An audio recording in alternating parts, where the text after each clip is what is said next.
Broadcasting live from Kanagawa, Japan to the world. This is the Platinum Platformer Awards 2010. Ladies and gentlemen, please give applause for your host, Gexup. Thank you too. Greetings and welcome to the Platinum Platformer Awards. I'm your host Gexup, and I'm here to present to you the best platformer of the year 2010. Keeping the platformers alive from forever dying. So, what makes this Platinum Platformer Award so special? Well, every year we always have a platformer once in a while, and for people who think that platformers are dead, they are sadly mistaken. You know, this year of platform games have been very interesting. As a matter of fact, it's the best one we had for a couple of years now because we've been surrounded by first-person shooters and really over-the-top video games nowadays. But these lines of platform games that we have this year is some of the best I've seen in a very long time.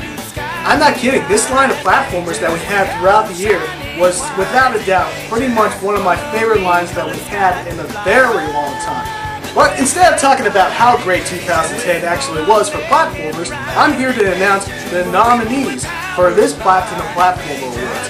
So, without wasting any more time, let me talk about the nominees for this Platformer Awards. So, let's begin with Mega Man 10. Mega Man 9 did a great job of bringing back the nostalgia we had back in the NES days. And since Mega Man 9 was a huge success for Capcom, Capcom decided to make Mega Man 10. Even though in my opinion it's more or less the same as the Mega Man 9, it is still worthy enough to be part of its nominations. One of the biggest titles of this line of platformers this year is Super Mario Galaxy 2. A lot of people believe that this is not only the best platformer of 2010, but probably the game of the year 2010. I'm going to still hold up to my opinions to say that it's more or less like Super Mario Galaxy 1, only with Yoshi and a couple of power-ups and new levels. But it is definitely worthy enough to be in this Platformer Awards 2010 because many people consider this to be better than Mario Galaxy 1. Rocket Knight. Before Metal Gear Solid became instant success for Konami, Sparkster, also known as the Rocket Knight, was Konami's #1 mascot, and he was there to compete with Capcom's Mega Man. And without a doubt, it's been a very long time that we've seen Sparkster, also known as the Rocket Knight, to have a new game. And Konami decided to bring back their old mascot to the gaming industry. And does it hold up to the old Rocket Knight games? In some ways it did, but for a downloadable game, it's acceptable. But without a doubt, one of my favorite downloadable games that came out this year is Limbo. This is a cinematic platformer. In a whole game generation, we had no cinematic platformers. And for those who don't know cinematic platformers, it's the same game style of platforming with the Oddworld games, Another World and Heart of Darkness. And out of nowhere, Limbo came and grabbed the torch of this old style gameplay that we haven't seen in a very long time. This is without a doubt the most intense, brutal, and darkest platformer game I have ever played. But since its presentation is so well creative, it has to be on our nominees. It would be pretty sinful to forget about this game. And for those who have an Xbox 360, I strongly recommend you to download this game. Another downloadable game that we had on the Xbox 360 is Castlevania Harmony of Despair. And this is surprising because this is not a Metroidvania game. This is more or less like an old school style Castlevania game that has been heavily focused on multiplayer. Another better downloadable game in my opinion has to be Sonic the Hedgehog 4. A lot of people have been in this conception saying that Sonic sucks today. So, I like to say, well, you still believe that. Have you played Sonic the Hedgehog 4?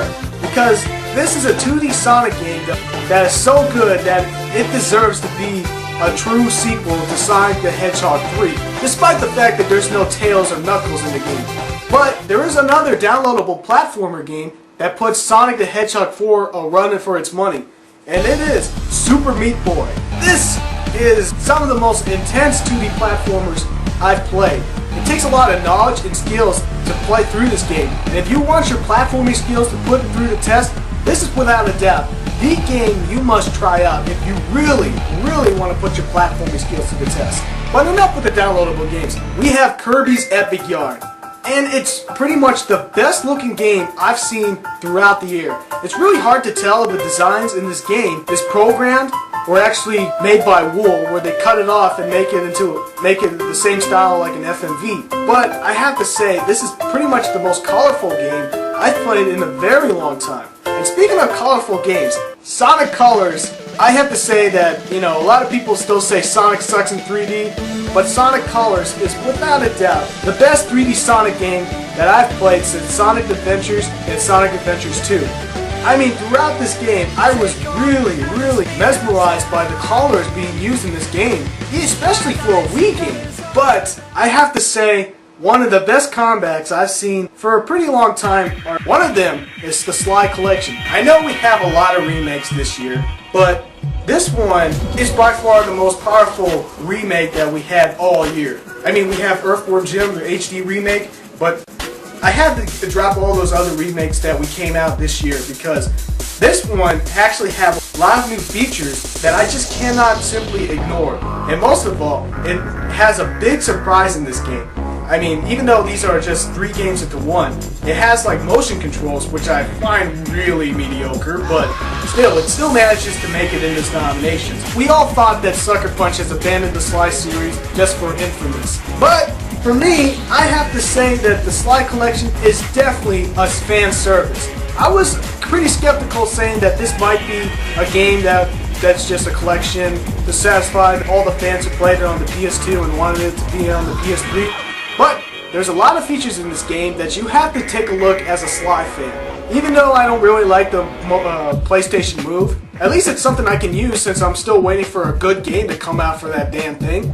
And it brought back all the memories I had with the Sly games. Epic Mickey, this is without a doubt the most creative game I've played this year. Warren Spector, the guy who made Deus Ex, has created a platformer game. For those who don't know what Epic Mickey actually is, it's a classic 3D platformer that's point A to B like Rayman 2, and it has a huge exploration. It's very imaginative and very adventurous that I have to say that it is by far the best Mickey game I've played since Magical Quest on the Super Nintendo. And one of the best comebacks I've seen throughout this entire year is without a doubt Donkey Kong Country Returns. And if you haven't seen my Donkey Kong and Me video, where I was talking about my memories with Donkey Kong and wishing for another Donkey Kong game, I asked for Nintendo to make a Donkey Kong game, and my wish had been granted when they revealed it in E3 2010. In E3 2010, I swear Nintendo was hearing my call and decided to make a new Donkey Kong game. In less than a year since it was announced in E3 2010, we had Donkey Kong Country Returns. But does it hold up for being a true sequel for Donkey Kong Country? Well, we shall find out in this Platinum Platform Awards 2010. So, since you already know more about the Platinum Platform Awards, rather than just awarding who was the automatic winner, let's name the winner of this year's Platinum Platformer Awards 2010. You know, screw it. You know what? I'm tired of award ceremony who's just naming the winner without giving a logical explanation. I mean, the Spike TV Game Awards was utter bullshit.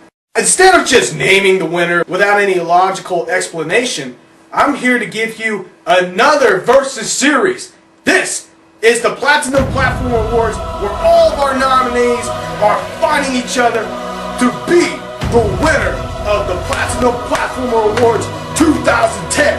So, how is this Platinum Platform Awards gonna work?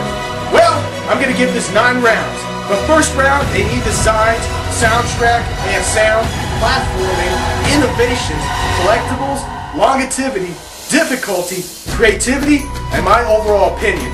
And for each round, rather than just giving points for whoever is the winner for each round, we're going to be eliminating who is the loser for each round. Since we have 12 nominees for this Platinum Platformer Awards, we have enough rounds to eliminate enough of these nominees. By the time we get to round 9, it's going to be my decision on what I believe is the best platformer of 2010. And also, this is not your award ceremony, this is my award ceremony. So if there's any of them that you disagree with it, don't bitch about it. Deal with it. This is my award ceremony, and if you don't like it, make your own. This one is mine. So, this is the Platinum Platformer Awards 2010, and unlike the other ones, this one is a Versus Series.